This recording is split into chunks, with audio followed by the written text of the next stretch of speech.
So you can start whenever it's rolling. I can edit out. Okay.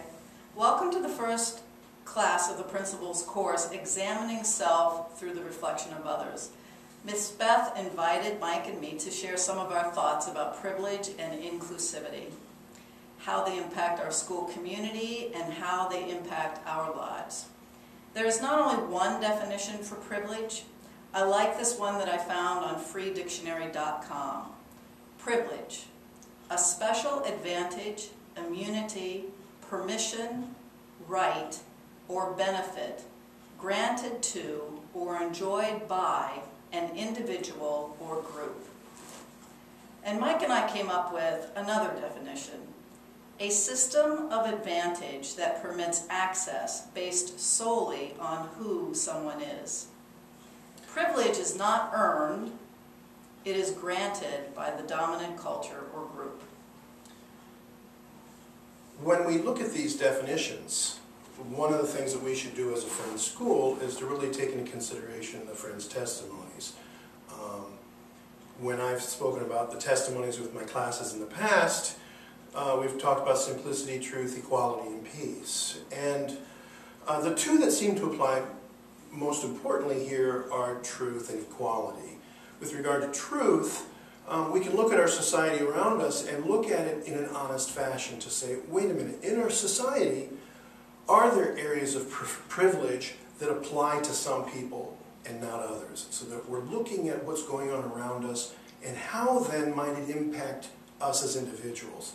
And that means ultimately with the testimony on truth, looking at ourselves as individuals. For example, I would look at myself closely and honestly as far as what is it that I do, what is it that I say, as well as my thoughts that give me an area of privilege for myself.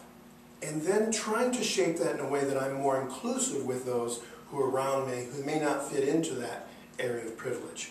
Secondly, of course, is the testimony of equality, where we are all equal in the eyes of God, and that we should try to interact with others in a way that we see the divine in them, no matter who they are, whether they're within our realm of privilege or not, but to see that we try to bring them into our fold with regard to equality. So the testimonies on truth and equality seem to be the ones that apply most greatly here. There are areas of privilege that really challenge us in our society. Those areas, and I'll simply read off a list, and I know that you in your classes and have probably talked about most of these, but I think it's good to reiterate what those areas might be. For example, race is one area, gender, sexual orientation, ethnicity, religious, political, or social beliefs, socioeconomic status, one's level of education, intellectual ability, learning style, physical ability, language, regional background, and body image.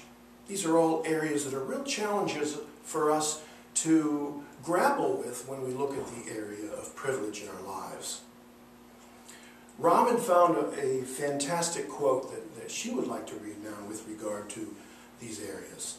Chris Cullinan, a professor at the University of Oregon, wrote a piece suggesting that it would be helpful if persons who belong to the dominant group would take time to consider how their life experiences would be different if their race, ethnicity, gender, sexual orientation, social economic class, or disability placed them outside of the privileged group. Professor Cullinan goes on to say, consider ways in which we can challenge our own thinking about ourselves, with an eye toward opening up possibilities of inclusion and respect.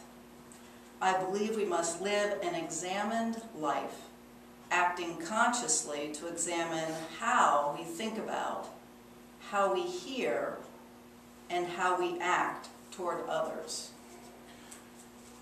With that quote, it makes me really think about reflecting on my own life as she talks about examining ourselves. And sometimes we feel that these are burdens that we carry with us, but really there are possibilities for change within ourselves that are quite exciting, actually. And she's challenging us to see the potential for living an examined life. And that means being conscious of our speech and our behavior. And again, it doesn't mean to be really uptight about it, but to be aware. Just as like we might be walking down a sidewalk, and as we walk, there's something in front of us that we want to walk around. We easily do that. This is the same possibility within our own lives with regard to this quote. There are also areas of, did you want to talk? Well, yeah, but We we have to talk about it. Okay. I see. Well, let me say this and then decide whether it's, this is the part where I think we're a little, we didn't have quite worked out. As Mike said, we can only change when we become aware of our actions, thoughts, and words. When we challenge the assumptions that we have about the other, when we listen, truly listen, when people outside of the dominant group share their experience of living life as a non-member of the dominant culture. As the title of Miss Beth's course says, we must examine ourselves through the reflection of others. Of course, all the areas Mike listed above are starting points for examining our lives. Mike and I came up with a few to begin your thinking about inclusivity in our school community. For example, how do we interact with all the students and teachers here at Friends Central, but also the non-teaching staff? How do we interact with them? How do we bring respect to every single person that we come into contact with here on our campus? When we consider the question of abilities, is that an area where we also show respect and inclusivity of people of all abilities? Do we truly pay attention to those who are left out of our group of privilege? And are we sensitive to those who may not have been invited to social events that we're a part of? It's something for us to consider and to reach out to those that are not a part of our circle that perhaps could add and should be a part of those groups. And of course, as Robin mentioned, those areas with regard to race, gender, sexual orientation, along with the rest of that previous list, are areas that we also should be keeping in consideration when we talk about privilege and inclusivity here at Friends Central. Referring back to the article by Professor Cullinan, she recommends some guidelines for observing oneself.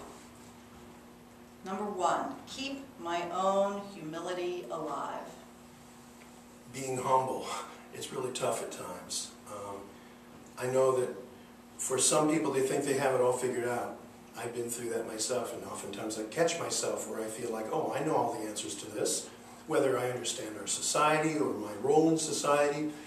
And I have to pause sometimes, take a breath, and realize that I still make mistakes. And I need to constantly revisit this question of my own areas of privilege and my own challenges of inclusivity in my life. And it means being humble, having a level of humility that allows me to move forward with this in my life. Number 2, listen especially hard when it is difficult to listen. When I notice myself getting defensive, I will take a deep breath and listen carefully. I like that notion of taking a deep breath, because when we get defensive, we get uptight. And we tend to tighten our, look at what I'm doing, I'm tightening my fists, I'm tightening my shoulders. When I can take a breath, it opens myself physically, emotionally, and mentally, so that then I'm open to new possibilities. And then I'm willing to engage in new areas that may have been a challenge for me beforehand. Number 3, take the opportunity to use my position of privilege, wherever I have it, to make sure that others who may not have privilege have their voices heard. And this means that we need to rely on our own understanding of our areas of privilege.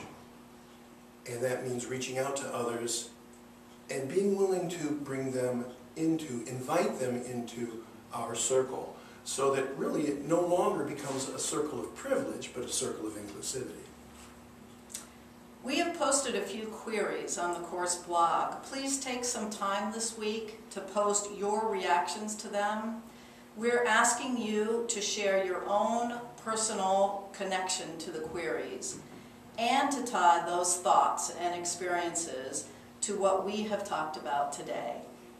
Thank you so much for watching this video. It's the first class of this new course that Ms. Beth has set up, and we're very excited about having this experience with you today, and we wish you all the luck in continuing this course with Ms. Beth.